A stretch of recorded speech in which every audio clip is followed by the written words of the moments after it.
Tiga nenek di Kendari terkena pemutusan hubungan kerja atau PHK sepihak dari salah satu perusahaan ikan tempat mereka bekerja. Upaya untuk mendapat keadilan di Pengadilan Hubungan Industrial tidak membuat mereka mendapatkan hak sebagai pekerja. Piati 49 tahun, Sumiati 65 tahun, dan Norma 65 tahun berjuang mendapat keadilan setelah terkena pemutusan hubungan kerja di salah satu perusahaan ikan tempat mereka bekerja. Usia tua tidak membuat mereka patah semangat. Mereka berjuang hingga di Pengadilan Hubungan Industrial. Perjuangan ini agar mendapat keadilan dari cara perusahaan memperlakukan mereka. Sebagai pekerja yang telah di PHK, mereka meminta perusahaan memberikan uang pesangon. Kan dari proses ini semua Minta pesangon. Ini sebagai pekerja. Namun putusan hakim di pengadilan tidak seperti yang mereka perjuangkan. Hak mereka sebagai pekerja tidak diberikan.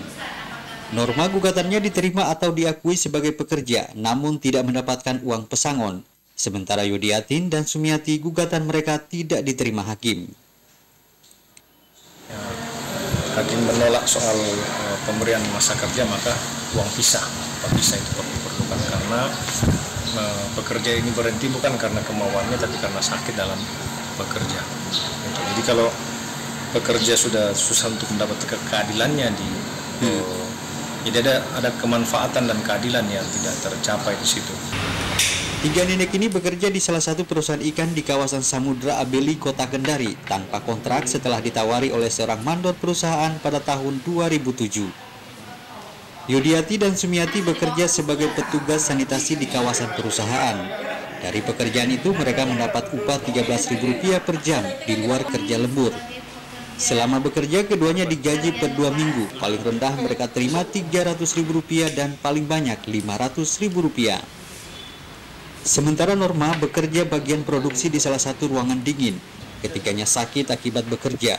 Mereka pingsan dan merasakan sebelah badan seperti tidak berfungsi. Selama sakit mereka tidak mendapat tanggungan dari perusahaan. Setelah sembuh mereka meminta untuk kembali bekerja namun tidak diterima lagi. Kuasa hukum korban PHK akan mengajukan kasasi atas putusan hakim pengadilan terhadap Norma. Sementara Yudiati dan Sumiati gugatannya ditolak akan digugat kembali. Dari Kendari, Asdar Sula, iNews memberitakan.